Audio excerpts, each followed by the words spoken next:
Hello guys, good morning. তোমরা সবাই কেমন আছো? আশা করি তোমরা সবাই খুব ভালো আছো, আর আমিও খুব ভালো আছি। এই যে দেখো, আজকে কিন্তু আমার সকালটা এভাবে শুরু হলো। আর আজকে কিন্তু আমি বাড়িতে নেই, আজকে আমি মাদের বাড়িতে আছি। তো সেই জন্যে সকালবেলা উঠে পড়েছি দুজনাই, আমি আর বাবাই। আর বোনও কিন্তু কাজ করছে, আর মা আর বাবার দোকানে গেছে। তো বাবাইকে উঠেই একটু বই পড়াতে বসে গেলাম, অনেক দিন ধরে পড়ানোও হয়নি। আর ও কিন্তু আমাকে আগের দিন বলেছিল, মাম্মাম চকোবার আইসক্রিম খাবো, চকোবার আইসক্রিম তোমাকে বানিয়ে দিতে হবে। তো আমি তো কোনো দিনই বানাইনি। তো ভাবলাম একটু চেষ্টাও করা হবে, আর বানানোও হবে, আর সবাই মিলে আনন্দ করে খাওয়াও হবে।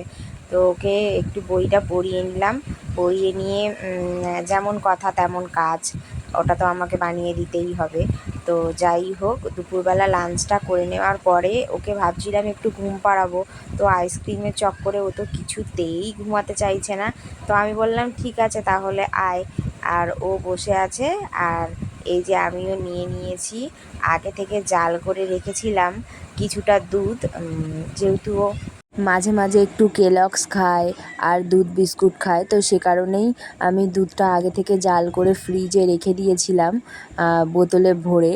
তো আর যেহেতু ফ্রিজ থেকে দুধটা এক্ষুনি বার করা হয়েছে, তো প্রচুর ঠান্ডা ছিল। আমি একটু রুম টেম্পারেচারে রেখে একটু মানে বরফটা আর কি কাটিয়ে নিয়েছি, ওর ভেতরে একটু একটু বরফ জমে গেছিলো। তো তারপরে এটা রুম টেম্পারেচারে রাখার পরে আমি আবার ফের জাল করতে বসাবো। তো এই যে বসিয়ে দিয়েছি আমি। আর আমার কাছে কিন্তু বাড়িতে কিছুই ছিল না, পুরোটাই হোমমেড। মানে আমার কাছে বাড়িতে যা যা ছিল আমি সেগুলো দিয়েই বানানোর চেষ্টা করছি, কারণ আগে থেকে আমার কাছে কিছুই ছিল না। তো এই জন্যে 1 কাপ পাউডার দুধ নিয়ে নিয়েছি, যেহেতু ব্যাপারটা একটু গাঢ় করতে হবে। তো আমি এই কাপের 1 কাপ গুঁড়ো দুধ নিয়ে নিয়েছি। আর দুধটাও কিন্তু এই যে দুধটা কিন্তু পুরো ফোটা শুরু হয়ে গেছে, ফুটছে, এমন সময় কিন্তু আমি মানে বারবার করে নাড়িয়ে নিচ্ছি। আর এর মধ্যেই কিন্তু আমি পাউডার দুধটা অ্যাড করে দেব। তোমরা কিন্তু চাইলে আলাদা উষ্ণ গরম জল করে নিয়ে পাউডার দুধটা দিতে পারো। তো আমি ওটা করলাম না, আমি এই দুধের মধ্যেই পুরো পাউডার দুধটা দিয়ে দিলাম। তো তোমাদের কাছে যদি আইসক্রিম পাউডার থেকে থাকে তোমরা কিন্তু সেটাও দিতে পারো, সেটা দিলে কিন্তু আরও ব্যাপারটা টেস্টি হবে।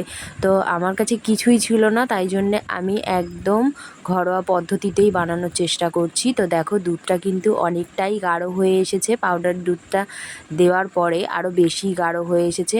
তো এবার কিন্তু আমি একটু একটু করে চিনি, হালকা একটুখানি লবণ আর দিয়ে দেবো।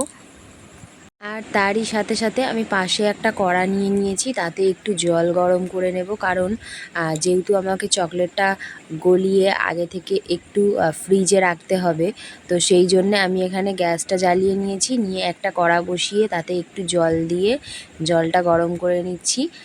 তো এবার আমি একটা ছোট্ট বাটি নিয়ে নেব, বাটিতে চকলেটগুলো আমি ডেয়ারি মিল্ক চকলেট নিয়েছি, তোমরা চাইলে অন্য কোনো ব্ল্যাক ডার্ক চকলেটও নিতে পারো। তো আমি এখানে ডেয়ারি মিল্কটা নিয়েছি, কারণ আমার বাবাই ডেয়ারি মিল্ক খায়, আর আমার কাছে ফ্রিজে ডেয়ারি মিল্ক ছিল। তো সেই জন্যে আমি ডেয়ারি মিল্কটাই নিয়েছি, তোমরা চাইলে অন্য কোনো চকলেট নিতে পারো। তো এই যে ডেয়ারি মিল্কটা কিন্তু আমি ভেঙে বাটিতে বসিয়ে দেব, মানে এই যে গরম জলে বসিয়ে দিয়ে হালকা করে নাড়লেই এটা কিন্তু একদমই গলে যাবে। আর এই যে আমি কিন্তু আস্তে আস্তে নাড়িয়ে এটাকে গলিয়ে নিচ্ছিলাম। আর এটা কিন্তু গলতেও শুরু করে দিয়েছে, তোমরা দেখতে পাচ্ছ। আর গলে গিয়ে কিন্তু অনেকটাই বসে গেছে। তো ভাবছি একটুখানি দুধ ওখান থেকে দেব, যাতে ব্যাপারটা একটু নরম হয়। তো ওই জন্য 1 চামচ মতো দুধ আমি এতে অ্যাড করেছি, যাতে একটু নরম হয়। তো এই যে আমার কিন্তু হয়ে গেছে। এবারে আমি গ্লাসগুলোতে কফি যে গ্লাসগুলো হয়, ওই গ্লাসের মধ্যে চকলেটটা ভালো করে চারপাশে লাগিয়ে নিচ্ছি চামচ দিয়ে। তোমরা চাইলে হাত দিয়েও লাগিয়ে নিতে পারো, আমি চামচ দিয়ে হাত দিয়ে দুটোই ইউজ করেছি। তো এই যে ভালো করে লাগিয়ে নিয়ে আমি এটা 10-15 মিনিটের জন্যে ফ্রিজে রেখে দেব, যাতে এটা কাপে সেট হয়ে যায়। তো এই যে দেখো, আমি লাগিয়ে নিয়েছি পুরোটা। এবারে আমি এটা একটু ফ্রিজে রেখে দেব, যাতে এটা সেট হয়ে যায়। আর এটা কিন্তু আমি ফ্রিজে দিয়ে দিয়েছি। আর ওদিকে আমি একটু ওই কাপেরই 1 কাপ চিনি নিয়েছি, চিনিটাও পুরোটা দিয়ে দিয়েছি। আর 1 চিমটে নুন, মানে যাতে টেস্টটা হয়। আর এই যে দেখো দুধটা কিন্তু কতটা গাঢ় হয়ে গেছে। দুধটা কিন্তু বাটির এই লেভেলটায় ছিল। তো ফুটে দুধটা কিন্তু একদমই গাঢ় হয়ে গেছে। আর দুধের কালারটা কিন্তু একদম লাল লাল হয়ে গেছে, তোমরা দেখতেই পাচ্ছ। দেখেই কিন্তু মনে হচ্ছে খুব টেস্টি। আমার কিন্তু খুবই ভালো লাগছে গন্ধটা, এত সুন্দর গন্ধ বেরোচ্ছে, গন্ধটাতেই মনে হচ্ছে এখনই খেয়ে নিই। আর আমার কাছে যেহেতু ফয়েল পেপার ছিল না, তো তাই জন্যে আমি প্লাস্টিকগুলো গোল গোল করে কেটে নিয়েছি। মানে আমার কাছে নতুন প্লাস্টিক ছিল, সেগুলোই কিন্তু আমি কাঁচির সাহায্যে গোল গোল করে কেটে আর মাঝখানটাতে একটু ফুটো করে নিয়েছি, যাতে এই চামচগুলো যাতে বসানো যায়। তো এই যে দেখো আমি কেমনি করে কেটেছি, এগুলোকে এরকম গোল গোল করে কেটে আর এই যে মাঝখানে একটা ছোট্ট করে ফুটো করে দিয়েছি, যাতে চামচগুলো আইসক্রিমের মধ্যে গিয়ে দাঁড়িয়ে থাকতে পারে, না হলে জমলে পাশ হয়ে যাবে। তো সেই জন্যেই আমি এটা মাঝখান থেকে ফুটো করে দিয়েছি, এভাবে ফুটো করে দিয়েছি। তো এই যে এবার কিন্তু আমি আইসক্রিমের গ্লাসগুলো বের করেছি। দেখো এটা কিন্তু একদমই সেট হয়ে গেছে রাখার পর। আমি 15 মিনিট পরে বার করলাম। তো এবার আমি এই যে যেটা তৈরি হয়েছে দেখো আইসক্রিমের, একদম দুধটা গাঢ় হয়ে গেছে, বসে গেছে।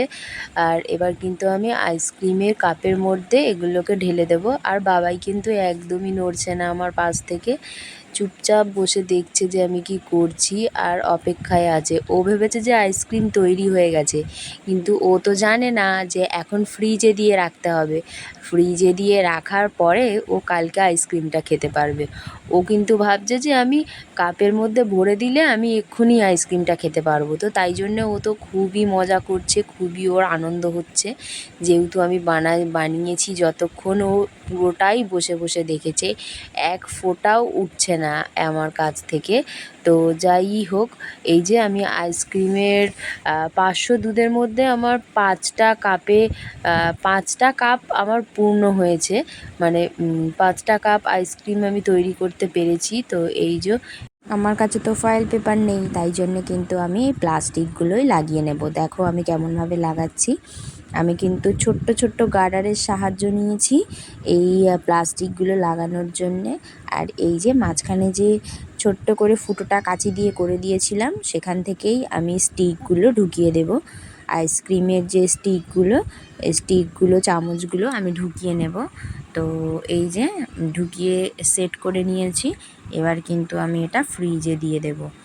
আর এই যে দেখো আমি কিন্তু এরকমভাবে প্রত্যেকটা কাপেই করে নিয়েছি। আর বাবাই কিন্তু আমাকে প্রচুর হেল্প করছে। তো এই যে আমি কিন্তু গার্ডার দিয়ে এগুলো ভালো করে সেট করে নিয়েছি। আর এগুলো কিন্তু সবই আমার আস্তে আস্তে সেট করা হয়ে গেছে। এবার কিন্তু আমি ফ্রিজে দিয়ে দেব। এই যে আমি একটা একটা করে সবই ফ্রিজে দিয়ে দিয়েছি। আর এটা জমতে আর এগুলো কিন্তু আমি কালকের সকালবেলা বের করব। তো দেখো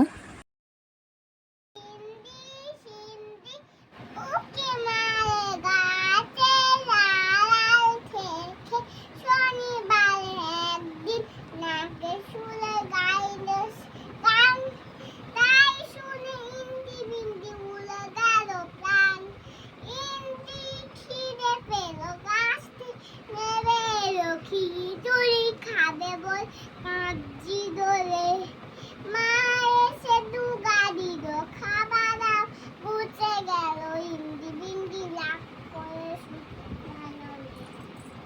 এদিকে কিন্তু বাবাই একটা ছড়া শুনিয়ে দিল তোমাদেরকে। তোমাদের কেমন লাগলো অবশ্যই তোমরা কমেন্টে জানিও। আর আমাদের কিন্তু কাল রাত থেকে লোডশেডিংয়ের সমস্যা হচ্ছিল। তো এই যে সকালবেলা লোডশেডিং হয়ে যাওয়ার পরে আইসক্রিমটা কিন্তু এরকমভাবে এসছে আর খুবই তাড়াতাড়ি গলে যাচ্ছিল। অন্য একটা নতুন ভিডিও নিয়ে খুব তাড়াতাড়ি আসবে। সবাই ভালো থেকো।